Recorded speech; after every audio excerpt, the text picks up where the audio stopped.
मुंबईतील कबूतरखान्यांवरच्या बंदीवरनं जैन धर्मीय आक्रमक झालेले असताना आता सुप्रीम कोर्टाने सगळ्या संदर्भात एक महत्त्वाचा निकाल दिलाय। त्याच वेळेला जैन समाजाच्या मुनींनी थेट शस्त्र हाती घेण्याचा इशारा दिला। त्यामुळे सलग दुसऱ्या दिवशी या घटनेचे पडसाद उमटल्याचं पाहायला मिळालं। कबूतरखान्यांवर आता सुप्रीम बंदी।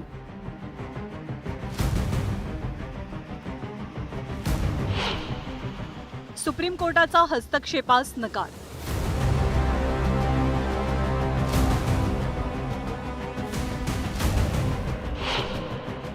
मुंबईतले कबूतरखाने बंदच राहणार।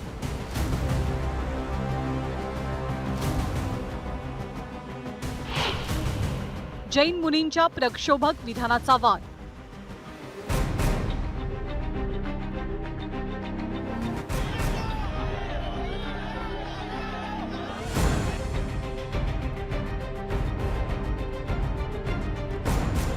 मुंबईमध्ये सर्वसामान्यांच्या आरोग्याचा धोका विचारात घेऊन उच्च न्यायालयाने कबूतरखाने बंद करण्याचे आदेश दिले। या आदेशानंतर जैन धर्मीय आक्रमक झालेले असताना सुप्रीम कोर्टाने सुद्धा ही बंदी कायम ठेवली आहे। या बंदीविरोधात दाखल याचिकेवरच्या सुनावणी दरम्यान सुप्रीम कोर्टाने हस्तक्षेपास नकार दिला। बंदी उठवायची असेल तर हायकोर्टात जाऊन आदेशात दुरुस्ती मागू शकता असं म्हणत सुप्रीम कोर्टानेही मुंबईतले कबूतरखाने बंदच राहतील यावर शिक्कामोर्तब केलं। जे कोर्टाचे आदेश असतील त्याचं पालन आम्ही करू आणि आम्ही असाही प्रयत्न करू की आता काही लोकांच्या भावना याच्यात जुळलेल्या आहेत। तर मुंबईमधला जो निर्मनुष्य एरिया आहे, संजय गांधी नॅशनल पार्क असेल किंवा अशा भागामध्ये कुठे जर अशा प्रकारे फीडिंगची व्यवस्था ही फॉरेस्टच्या नियमामध्ये बसून करता येत असेल तर त्याचा देखील विचार हा आपल्याला करता येईल। खरं तर जैन धर्मियांकडून सुरुवातीपासूनच या निर्णयाला विरोध होतोय। गेल्याच आठवड्यात दादरच्या कबूतरखाना परिसरात जैन धर्मियांनी आक्रमक आंदोलन छेडलं, ज्यात हातात चाकू सुऱ्या घेऊन कबूतरखान्यावरचं आच्छादन फाडण्यात आलं। हे कमी म्हणून की काय, आता शांतिप्रिय मानल्या जाणाऱ्या जैन धर्माच्या मुनींनी सुद्धा हाती शस्त्र घेण्याचा इशारा देत कोर्टाच्या आदेशाला केराची टोपली दाखवली।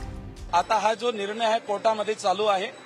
मी पूर्व 3 तारखेला निर्णय घेतला होता, जर बीएमसी आणि राज्य सरकारने कोर्टने जर निर्णय नाही दिला तर आम्ही इथं अनशन करूया। मी नाही, पुरा सकल जैन समाज। परंतु मी आदेश, कोर्टाचा आदेश आणि पोलीस प्रशासनाचा धन्यवाद देतो की त्यांनी देवेंद्र फडणवीसजी, मंगल प्रभात लोढाजी त्यांनी जो भी आपले जे जैन समाजाने निर्णय दिला आहे की भाई लोकांना दाना टाकणं चालू झालेला आहे।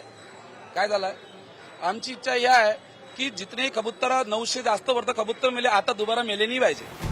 जैन मुनी निलेश चंद्र विजय यांच्या या विधानावरनं वाद उफाळलाय। मला वाटतं हे कोर्टाच्या अधीन सगळं आहे, त्यामुळे असं जर कोणी बोललं असेल तर हा कोर्टाचा अवमान आहे, त्यांनी घेतलेल्या निर्णयाचा हा अपमान आहे। दुसरं, सन्मान्य मुख्यमंत्र्यांनी जे आवाहन केलं होतं त्याला हरताळ फासण्याचा एक प्रकार हे आहे। आणि त्यांचे जे पालकमंत्री आहेत मुंबईचे, सन्मान्य मंगलप्रभात लोढासाहेब, त्यांनी आता ह्यामध्ये इंटरव्ह्यू करावं की आता कुठल्या टोकापर्यंत तुम्हाला हे सगळे विषय न्यायचे आहेत। परंतु मला वाटतं इथे सुप्रीम कोर्ट, आपल्या हायकोर्ट नावाची एक संस्था आहे, त्यांनी त्यांना मार्गदर्शक तत्व दिलेली आहेत, त्यावर त्यांनी भाष्य करावं। या ठिकाणी सत्ताधारी जे आहेत हे गोंधळ निर्माण करतात आहे। आता सत्ताधाऱ्यांजवळ कुठेतरी आता दंगा करो पथक हे त्यांनी स्थापन केलेलं आहे आणि या निमित्तानं भारतीय जनता पार्टी हा कुठेतरी कबूतर जिहाद या ठिकाणी आणून आता हिंसा जी आहे की आम्ही कायद्याला मानणार नाही आणि आम्ही प्रसंगी हिंसाचार करू इथपर्यंत आता कबुतरांचे जीव वाचण्यापर्यंत जर भाषा गेली असेल तर यामध्ये दंगली घडून आणण्याचा हा एक प्रयत्न असू शकतो। ठाकरेंच्या शिवसेनेच्या नेत्या किशोरी पेडणेकर यांनी याचा संबंध थेट अर्बन नक्षलवादाशी जोडण्याची खेळी केली। आम्ही आंदोलन केलं तर आम्ही नक्षलवादी, मग हा कोणता नक्षलवाद आहे असा सवाल त्यांनी विरोधकांना विचारला। मुनींचं काम काय असतं, संतांचं काम काय असतं, समाजाला एका दिशा देणं। हे संतच दिशाहीन झालेत। ही भाषा आहे संताची, ही त्यांच्या मुनीची भाषा आहे। आम्ही हातात शस्त्र घेऊ, घ्या तर खरं, हे काय भाषा आहे बरं? कबूतर कोणी तुमच्या नावावर केली?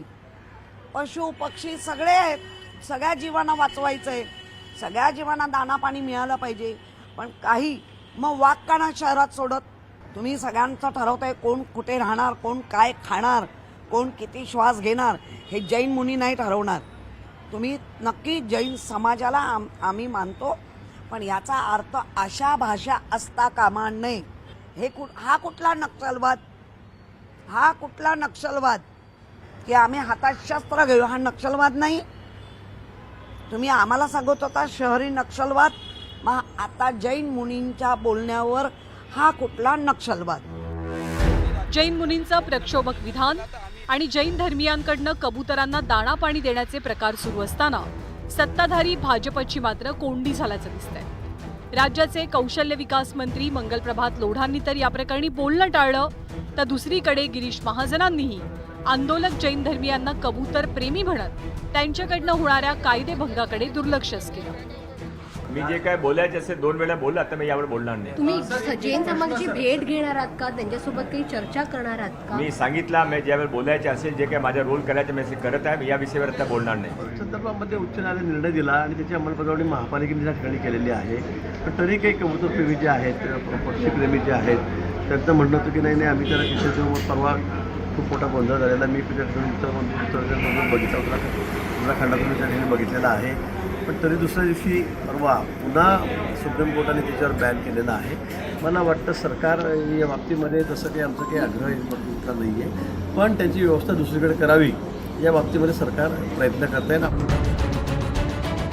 आधी हायकोर्ट आणि आता सुप्रीम कोर्टानंही कबूतरखान्यांवरची बंदी कायम ठेवली आहे. भूतदया आणि पुण्य मिळवण्याच्या नावाखाली सर्वसामान्यांच्या आरोग्याला बाधा पोहोचवणं योग्य नाही. त्यामुळे आता तरी धर्माच्या आडून सुरू असलेली ही कायद्याची पायमल्ली थांबेल अशी अपेक्षा आहे.